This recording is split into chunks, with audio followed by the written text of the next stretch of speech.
First up, homeowners on 2 estates have been in touch with us. They're concerned about the way their estates are being managed and the fees they're having to pay. Danielle has been to meet them.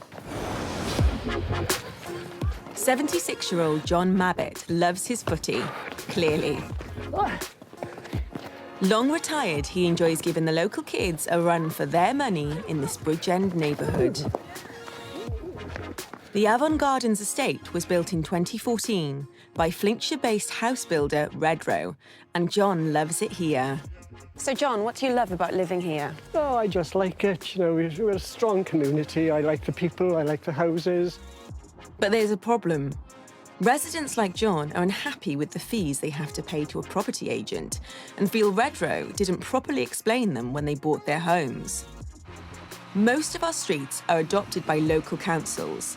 Your council tax then pays for everything from rubbish collections and grass cutting to even filling in those horrible potholes. But many new build estates have bits that haven't been adopted, and some simple jobs are then done by these property agents, usually appointed in the first instance by the house builders. The agent for this estate is Hazel Vine. You know, it's based in Buckinghamshire to start with, and we seem to be paying an awful lot of money just for landscapers when we could do it at a fraction of the price by getting local landscapers. It just seemed so odd to me. That's why I started looking into it a bit heavier. The residents say they pay £120 a year for the maintenance of 2 small areas, one of which is this one.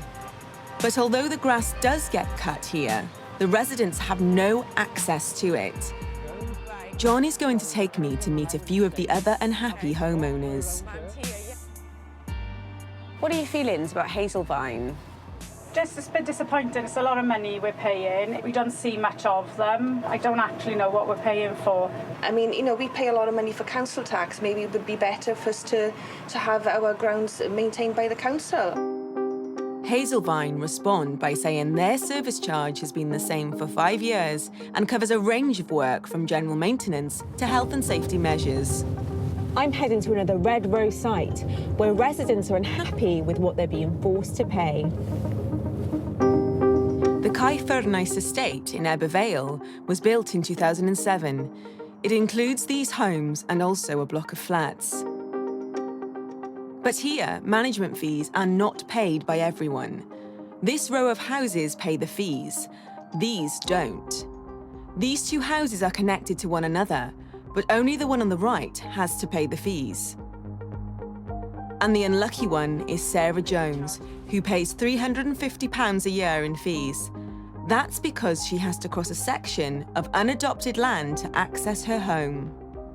You've got your unadopted road, and you have 3 houses this side that don't pay the management fees and 4 houses this side that are charged the management fees. It's totally unfair and unjustified how the management company and Redrow have set up the estate. It just doesn't make sense. This estate is managed by First Port, a property agent selected by Redrow.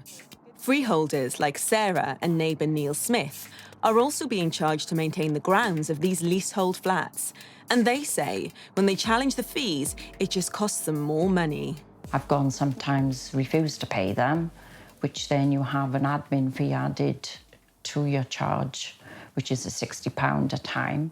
They just suddenly expecting us to pay it regardless of whatever figure they come up with. You're trying to continue a communication with them and saying, look, I'm just withholding because I'm not happy about the increases. I want you to explain it. So, you know, it seems like we're just trapped in this situation. First Port say they're sorry to hear about the concerns of some of the residents, but that they provide a value-for-money service where parts of the estate haven't been adopted by the local council and they don't increase their charges lightly.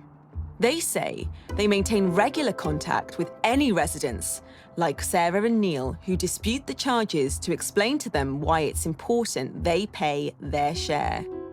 One thing is clear, though. These charges are a much bigger issue, with some estimates saying around 1 million people pay them up and down the country. I've arranged to speak with the pressure group, Hornet, which campaigns against unfair estate charges. Kathy, there's an increasing cost to homeowners, what with the council tax and the management fees. That's quite a lot to deal with, isn't it? Yes, it is, and it feels to people as if they're paying for the same thing twice. It doesn't feel fair because the public can use the facilities which the homeowners are paying for. But the main problem is that the fees are uncapped, unregulated, and you can't challenge them anywhere. About half of the fees altogether just simply go on running the business of collecting the fees, which is crazy. What would you like to see done? Abolition of this model going forwards. For now, that looks very unlikely, meaning these types of charges will continue to be a potential source of division on new housing estates across the country. Well, Redrow say each estate has a management company through which residents can decide if they want to change the agents looking after their neighbourhood. They say this approach has come about because local councils are unwilling to adopt new estates.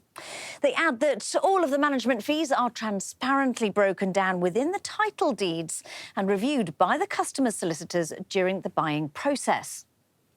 They say some of the homes on the Ebbw Vale estate have to pay a rent charge because they use private access ways or parking spaces, and this was all spelled out to people before they bought their homes. And on the Bridgend estate, they say all the initial costs were also made clear before purchase. Well, this really is a growing concern to many homeowners, and one that's not limited to any particular developer.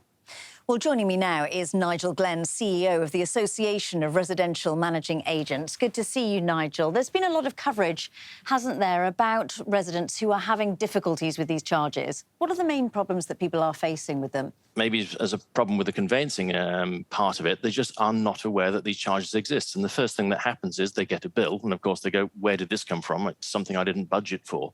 Then the next is, are these genuine and are they fair? They have to be genuine if they're raised, but are they fair is a different question.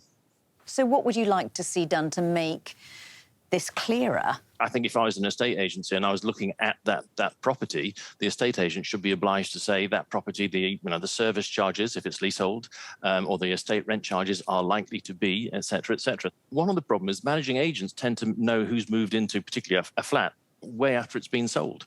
There seems to be a slight disconnect there, and we are working with the Conveyancing Association to try and close that gap. But conversely, of course, managing agents can always do more.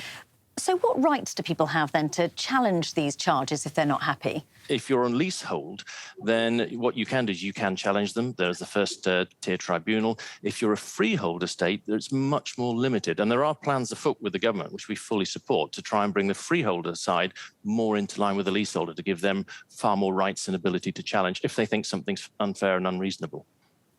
And just to sum up, Nigel, if people aren't happy, what would you say to them? Well, first of all, go to your managing agent and ask and talk.